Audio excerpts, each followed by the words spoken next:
Há momentos em que a alma parece afundar sem alarde. Por fora, tudo segue funcionando, mas por dentro, um colapso silencioso começa a se formar. É quando você sorri no trabalho, mas sente um vazio do tamanho do mundo. Quando responde mensagens, participa das conversas, mas se sente desconectado de tudo. Quando até os pequenos barulhos do dia doem. É como se o corpo estivesse presente, mas a mente em pedaços. Ninguém vê esse colapso. Ele acontece nas madrugadas em que você tenta dormir, mas a mente insiste em repetir as mesmas cenas. Ele acontece quando você engole a raiva, silencia a dor, tenta parecer forte, até que o silêncio vira peso, e o peso, exaustão. Não é drama, não é fraqueza, é humano. É nesse território silencioso, onde o sofrimento se disfarça de normalidade, que a filosofia estoica entra como uma luz, mas não uma luz artificial. É como uma vela acesa no escuro da alma, pequena, firme, essencial. O estoicismo não promete tirar a dor. Ele ensina como atravessá-la com dignidade, como recuperar a clareza quando a mente embaralha tudo, como transformar a dor em força, a confusão em direção. Hoje, você vai conhecer 10 lições estoicas que são mais do que ideias, são ferramentas. Cada uma delas foi forjada no fogo das adversidades humanas. Cada uma carrega séculos de sabedoria prática.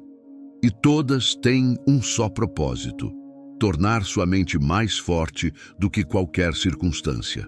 Porque ser mentalmente forte não é ser insensível. É ser lúcido em meio ao caos. É saber onde pisar, mesmo quando o chão some. Respire fundo. Permita-se sentir. Esse é o início de uma reconexão com a sua força mais profunda. Vamos juntos. 1. Aceite o que é, não o que você esperava. O sofrimento começa na lacuna entre o que você esperava e o que aconteceu, entre o como deveria ser e o como foi. É nesse intervalo que a mente tropeça, que a alma se agita. E quanto maior a expectativa, maior a queda. O estoico sabe disso. Por isso, ele não espera que o mundo se curve às suas vontades. Ele observa, entende, se adapta. Aceitar não é desistir. É parar de lutar contra a realidade como se ela estivesse errada por não obedecer às suas projeções. Você pode planejar, sonhar, tentar, mas sem se apegar, porque tudo o que escapa do seu controle é terreno instável. E quem constrói a paz sobre ilusões vive em constante desmoronamento.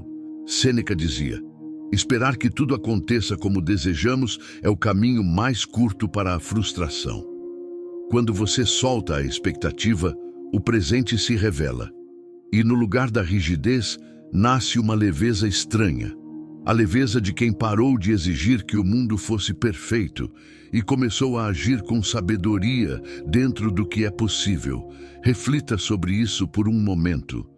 Quantas vezes o que te feriu foi apenas o que você esperava demais?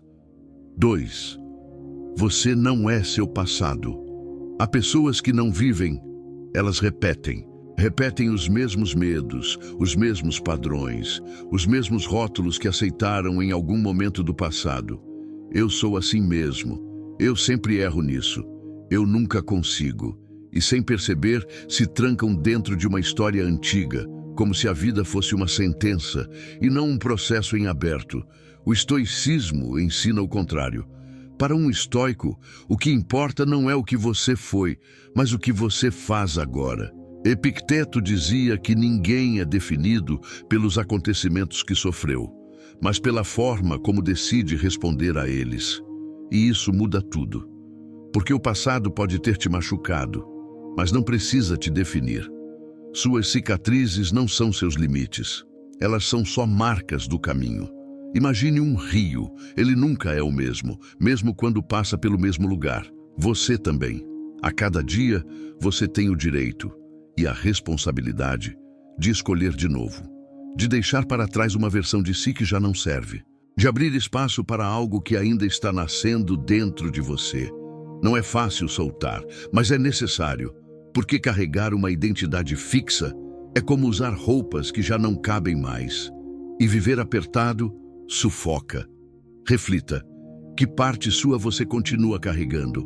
Apenas por costume. 3. Sua mente é mais forte do que o corpo. O corpo cansa, dói, enfraquece, mas a mente pode resistir mesmo quando tudo parece falhar. O estoicismo não ignora a dor física. Ele apenas ensina que há uma força mais profunda, uma força que nasce da clareza, da disciplina, da escolha consciente. Marco Aurélio escreveu, durante uma noite de febre: o corpo pode estar doente, mas a mente continua livre, se assim eu quiser. É nessa liberdade interior que mora a verdadeira força. Não se trata de negar o cansaço, mas de não se render a ele.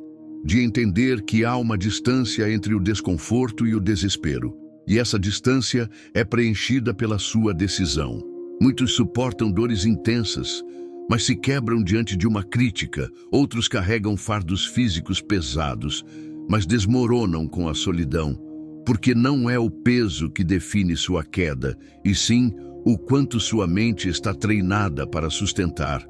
Fortalecer a mente não é virar pedra, é cultivar presença, é lembrar que você pode estar em meio ao caos e ainda assim escolher a serenidade, que você pode estar exausto e ainda assim manter o propósito, que você pode não controlar o que sente, mas pode decidir o que faz com isso. Respire, sinta o seu corpo agora. Ele talvez esteja cansado, mas a sua mente ainda pode ser um abrigo. 4. O que você faz quando ninguém vê revela quem você é. Na presença dos outros é fácil parecer íntegro, fácil parecer honesto, justo, centrado. Mas a verdadeira virtude se revela nos bastidores da alma, quando não há plateia, nem aplausos, nem consequências visíveis. É ali, no silêncio da escolha solitária, que se conhece o caráter.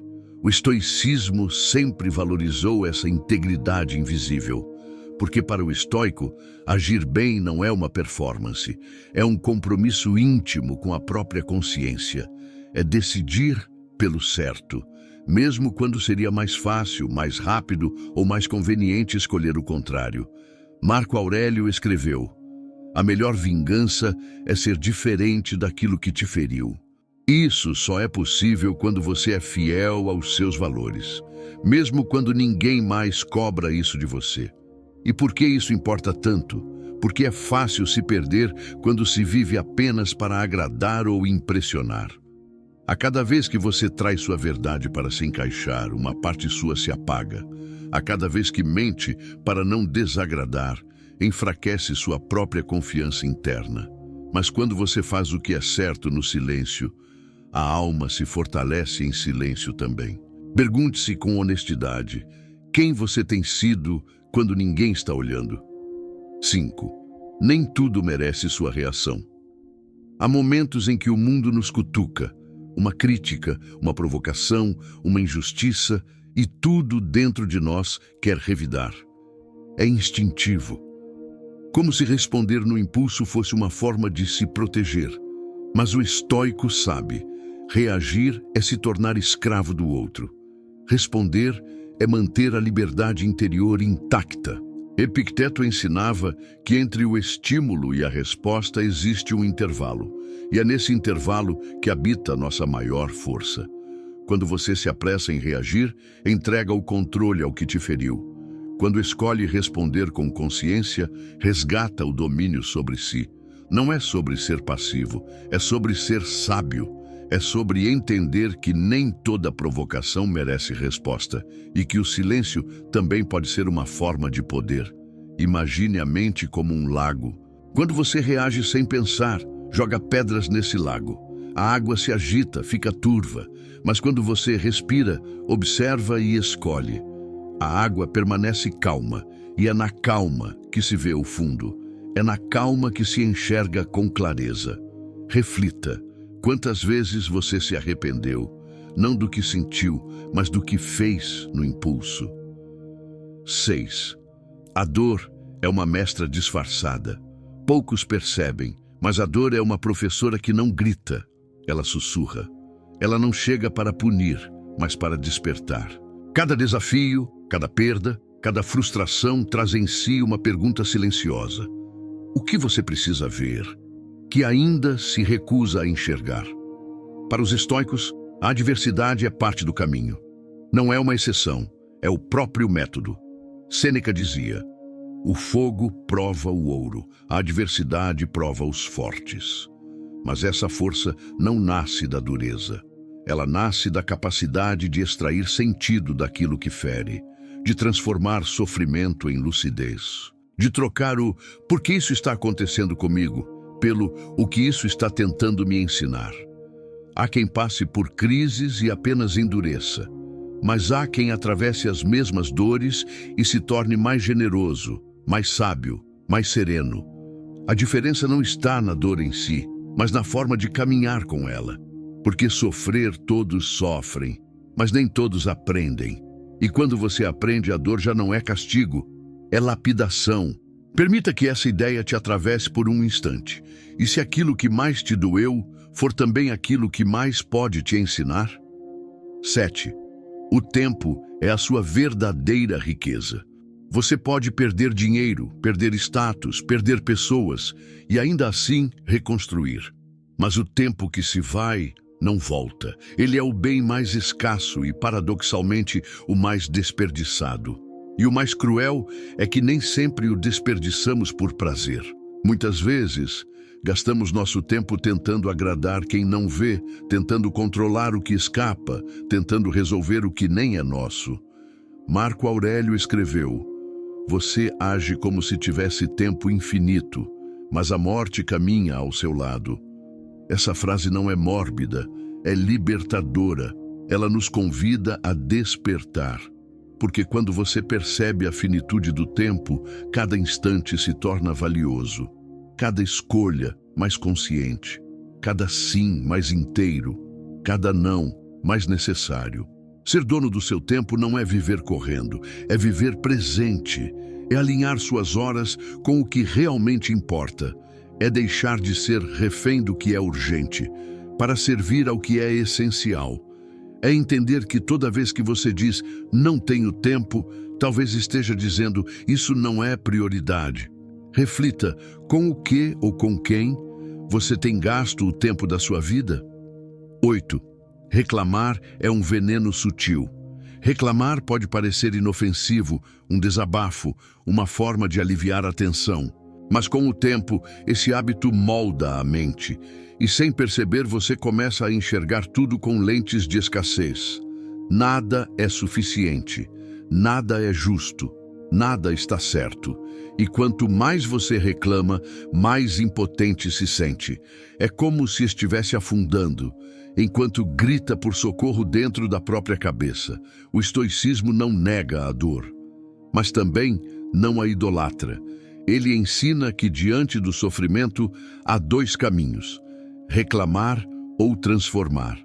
E a transformação começa quando você para de gastar energia dizendo o que está errado e começa a direcionar essa mesma energia para o que pode ser feito.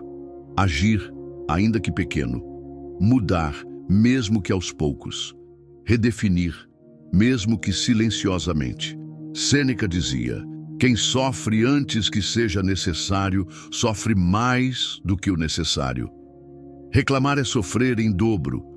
É reviver a dor sem buscar saída. É manter viva uma ferida que já poderia estar cicatrizando. Pense com honestidade. O que em sua vida hoje precisa de uma ação, mas tem recebido apenas reclamação? 9. Nem toda batalha vale sua paz. Discutir pode parecer necessário, mas muitas vezes o que está em jogo não é a verdade, é o ego.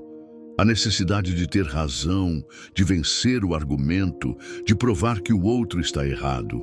E nesse esforço de convencimento, o que se perde é mais precioso: a paz interior. O estoicismo propõe um outro caminho. Um caminho onde ouvir é mais valioso do que retrucar. Onde compreender é mais sábio do que impor. Epicteto dizia: se alguém te ofende, provavelmente está falando de si, não de você. Quando você entende isso, as palavras dos outros perdem o poder de te arrastar para o campo da guerra emocional. Há situações em que o silêncio é um escudo, em que ceder não é fraqueza, é maturidade, em que sair da discussão é o ato mais lúcido que você pode escolher, porque manter a sua paz custa menos do que ganhar uma briga. E há vitórias que deixam rastros de exaustão, há silêncios que preservam a alma inteira. Reflita, quantas vezes, na ânsia de estar certo, você se afastou de quem amava ou se perdeu de si mesmo? 10. A verdadeira força está na repetição. Vivemos em uma era que glorifica os grandes feitos, os gestos extraordinários, os momentos de explosão. Mas a verdadeira grandeza não faz barulho. Ela se constrói nos pequenos atos repetidos todos os dias, nos compromissos silenciosos, na constância que ninguém aplaude. Para os estoicos, a disciplina é a base de tudo. Marco Aurélio escrevia para si mesmo, como um lembrete diário: levante-se, faça o que precisa ser feito, mesmo que o corpo peça o contrário, porque ele sabia que o poder real está na repetição do que é certo, especialmente quando ninguém está vendo, especialmente quando ninguém está cobrando. A mente se fortalece como o músculo, pelo treino diário, pela escolha de repetir o bem, mesmo quando o mundo te provoca, pela coragem de manter a rota, mesmo quando tudo em você quer desistir. Não se trata de perfeição, mas de retorno, voltar, recomeçar, persistir. Reflita agora, o que você tem feito todos os dias? Está te aproximando da vida que deseja ou te afastando de si mesmo? A vida não poupa ninguém da dor.